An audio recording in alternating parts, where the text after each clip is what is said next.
बिस्मिल्लाहिर्रहमानिर्रहीम। The blank page official में आपको खुशामदीद कहते हैं। अगर आप नए हैं इस चैनल पर तो सब्सक्राइब ज़रूर करिएगा और बेल आइकन को प्रेस करना ना भूलिएगा। मित्रों, कल से जो हफ्ता शुरू होने जा रहा है, यानी आने वाले जो 7 दिन हैं, ये ग्लोबल जियोपॉलिटिक्स के हवाले से बहुत ही इम्पोर्टेंट 7 दिन है, क्योंकि 7 दिन के बाद 14 मई को एक बहुत ही इम्पोर्टेंट इलेक्शन होने जा रहा है और उसके जो इम्पैक्ट्स हैं वो मिडल ईस्ट के ऊपर भी आएंगे और उसके इम्पैक्ट्स रशिया यूक्रेन जंग के ऊपर भी आएंगे, यूरोप के ऊपर भी आएंगे और हमारे रीजन के ऊपर भी आ सकते हैं। मैं बात कर रहा हूँ तुर्की की। तुर्की के अंदर 14 मई को इलेक्शंस होने हैं और तैयब एर्दोगान साहब जो हैं उनके मद्दे मुकाबिल CHT पार्टी जो है उनका उम्मीदवार खड़ा हुआ है।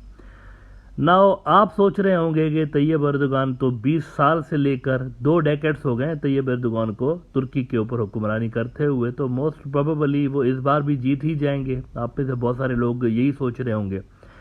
लेकिन ये वाले जो इलेक्शंस है ना, ये शायद तैयब एर्दोगान की पॉलिटिकल हिस्ट्री के सबसे ज़्यादा, उनका जो पॉलिटिकल कैरियर है उसके सबसे ज़्यादा डिफ़िकल्ट इलेक्शंस हैं, क्योंकि ओपिनियन पोल जो सामने आ रहे हैं उनके अंदर तैयब एर्दोगान थोड़ा सा पीछे हैं, 1-2 पॉइंट से जो है ना परसेंटेज पीछे हैं अपने अपोनेंट्स के। 6 बड़ी पार्टियां मिल गई हैं और 6 बड़ी पार्टियों ने मिलके तैयब एर्दोगान के खिलाफ एक पावरफुल अलायंस बनाया हुआ है। एक तरफ से वो हैं, दूसरी तरफ तैयब एर्दोगान है।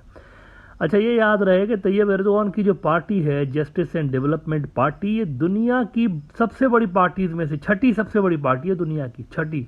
तो एक तरफ एर्दोगान है और उनके मध्य मुकाबिल 6 बड़ी पार्टियों का अलायंस है। तो जब कलेक्टिवली आप रिजल्ट देख रहे हैं, ओपिनियन पोल्स अगर आप देख रहे हैं ना, तो उनके अंदर एर्दोगान की पोजीशन थोड़ी सी कमज़ोर है। 50-50 का मुकाबला है कुछ जगहों पे और कुछ जगहों पे उनके अपोनेंट्स 1-2% आगे वोट ले रहे हैं। ये ओपिनियन पोल्स की रिजल्ट आ रही है।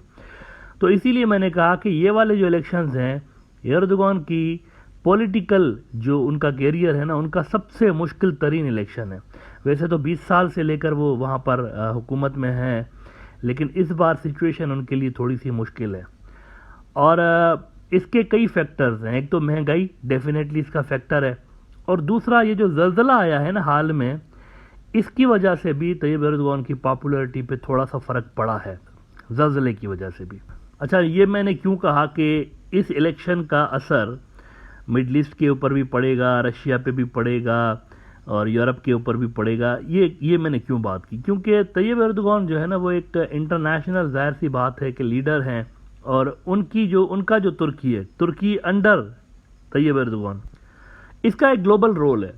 तुर्की आपको लीबिया के अंदर नज़र आता है, तुर्की आपको सीरिया के अंदर नज़र आता है, तुर्की का बड़ा रोल आपको मिडल ईस्ट की जियोपॉलिटिक्स में नज़र आता है, तुर्की का बड़ा रोल आपको यूरोप की जियोपॉलिटिक्स में नज़र आता है, तुर्की का रोल आपको रशिया और यूक्रेन के दरमियान भी नज़र आता है। ये जो वीट एक्सपोर्ट हो रही थी दोनों मुल्कों की, और उसके बाद वीट के जो जहाज़ थे उनके ऊपर बमबारियां शुरू हुई थी जब शुरू में जंग हुई थी।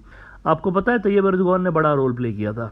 तैयब एर्दोगान ने यूक्रेन और रशिया दोनों से बात की थी और उनको ये कन्विंस किया था कि आप ये जो कम से कम खुराक के जहाज़ हैं ना, वीट के जो जहाज़ हैं, इनको जाने दें और इस पे आप हमले रोक दें, ताकि दुनिया के अंदर फूड की शॉर्टेज क्रिएट ना होने पाए और फूड जो मार्केट है दुनिया की वो स्टेबल रहे, क्योंकि रशिया और यूक्रेन दुनिया के जो टॉप के वीट प्रोड्यूसर्स होते हैं उनमें से एक हैं। तो वहाँ पर तैयब एर्दोगान का रोल आपको नज़र आता है। इसके अलावा S-400 रशिया से ले रहे हैं तैयब एर्दोगान और उन्होंने अमेरिका को बैलेंस किया हुआ है वहाँ पर। लेकिन उनके जो अपोनेंट हैं, जिनका नाम है किलीदारोग्लू साहब जो हैं, ये CHT पार्टी के हैं। ये वही पार्टी है जो कि मुस्तफा कमाल अतातुर्क की पार्टी थी, CHT, जदीद तुर्की का बानी जिनको कहा जाता है। मुस्तफा कमाल अतातुर्क की पार्टी सेक्युलर पार्टी है, अनलाइक तैयब एर्दोगान की पार्टी जो कि थोड़ा सा इस्लामी नज़रियात की हामिल है। अब यहाँ पर ये जो CHT पार्टी वाले हैं, इनका ज़्यादा फोकस असल में इंटरनल पॉलिसीज़ के ऊपर है। ये इस बात के थोड़ा से ख़िलाफ़ हैं कि हमें बहुत ज़्यादा आउटरीच नहीं दिखानी चाहिए एक्सटर्नल फ्रंट्स पे। हमें सबसे ज़्यादा फोकस हमारे अपने इंटरनल जो फ्रंट्स हैं उन पे करना चाहिए। महंगाई को देखना चाहिए और बेरोज़गारी को देखना चाहिए, इकोनॉमी को देखना चाहिए, इन सारी चीज़ों को। हमें मिडल ईस्ट और इधर उधर जो है ना, कहीं ज़्यादा हमें रोल प्ले करने की ज़रूरत नहीं है।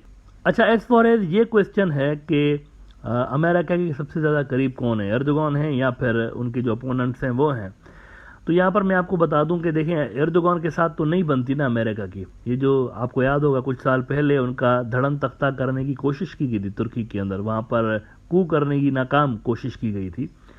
तो उसके अंदर भी तो अमेरिका का नाम आता है कि अमेरिका था इसके पीछे। तो एर्दोगान के साथ अमेरिका कुछ ज़्यादा कंफर्टेबल नहीं है, लेकिन उनके जो अपोनेंट हैं वो भी कुछ ज़्यादा प्रो अमेरिका नहीं है, वो भी अमेरिका के खिलाफ बयान देते रहते हैं, CST पार्टी वाले, लेकिन वो ज़्यादा लिबरल हैं। Unlike Erdogan, as I said, Erdogan मजहबी पार्टी का एक नज़रिया रखता है, लेकिन वो जो है वो कम्प्लीटली सेक्युलर है और ये यूरोप के ज़्यादा करीब हैं। ये मैं आपको बता सकता हूँ कि एर्दोगान के जो मुखालिफ हैं किलीदारोग्लू साहब, ये यूरोप के करीब हैं, वही ट्रेडिशनल मुस्तफा कमाल अतातुर्क वाली पॉलिसीज़ उनकी रही हैं। अच्छा, ये ब्यूरोक्रेट थे, फिर 2001-2002 में कहीं जाके ये रिटायर हुए थे। रिटायर होने के बाद पॉलिटिक्स में आ गए, पॉलिटिक्स में आने के बाद CST पार्टी इन्होंने ज्वाइन की थी और ये तरक्की करते करते आज इस मकाम पे पहुंचे हुए हैं कि ये सदारती उम्मीदवार हैं। कुर्द जो आबादी है तुर्की की, उनकी भी एक बड़ी पार्टी है, उन्होंने भी असल में एर्दोगान के जो मुखालिफ उम्मीदवार हैं उनको सपोर्ट करने का ऐलान किया हुआ है।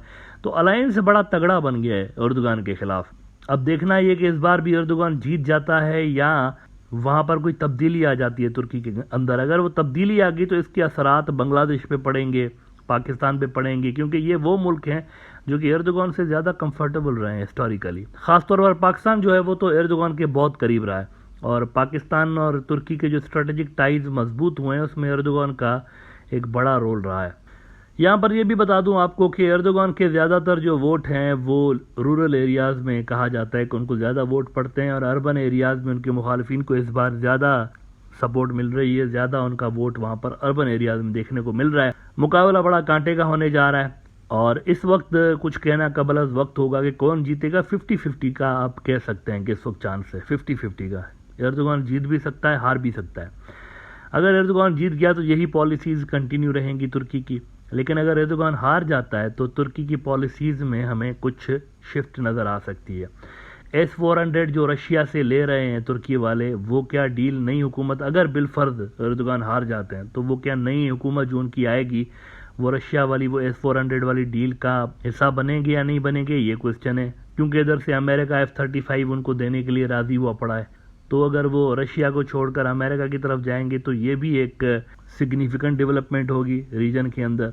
और ये भी देखना इंटरेस्टिंग होगा कि ये जो प्रो यूरोपियन बनना चाहते हैं, यानी वीज़ा फ्री करने जा रहे हैं, वैसे ये भी सुनने में आ रहा है कि कोई वीज़ा की जो रिस्ट्रिक्शंस हैं बहुत सारी वो भी कम करने जा रहे हैं यूरोपियन यूनियन के कुछ कंट्रीज के हवाले से, ये जो नए उनके उम्मीदवार हैं सदारती उम्मीदवार। लेकिन EU के हवाले से उनका स्टांस क्या होगा, मतलब वो क्या प्रो चाइना रहेंगे, प्रो अमेरिका रहेंगे, दरमियान में रहेंगे, मैक्रोन वाली साइड पे होंगे या फिर वो बरतानिया की साइड पे होंगे, ये काफ़ी क्वेश्चंस हैं जिनका जवाब अभी मुबहम है, क्लियर नहीं है और अनसर्टेनिटी है इस वक्त। हर कोई गैस कर रहा है कि अगले इलेक्शंस का इनके जो होने वाले हैं उसके रिजल्ट क्या होगा और अगर एर्दोगान स्टेप डाउन करता है तो ये एक बहुत बड़ा मेरे ख्याल से रीजन के अंदर तब्दीली होगी और इसके असरात जो है सिर्फ तुर्की तक महदूद नहीं रहेंगे, ये पूरे रीजन के अंदर होंगे, यूरोप में भी होंगे और मिडल ईस्ट के अंदर भी होंगे और हमारे रीजन के अंदर भी हो सकते हैं।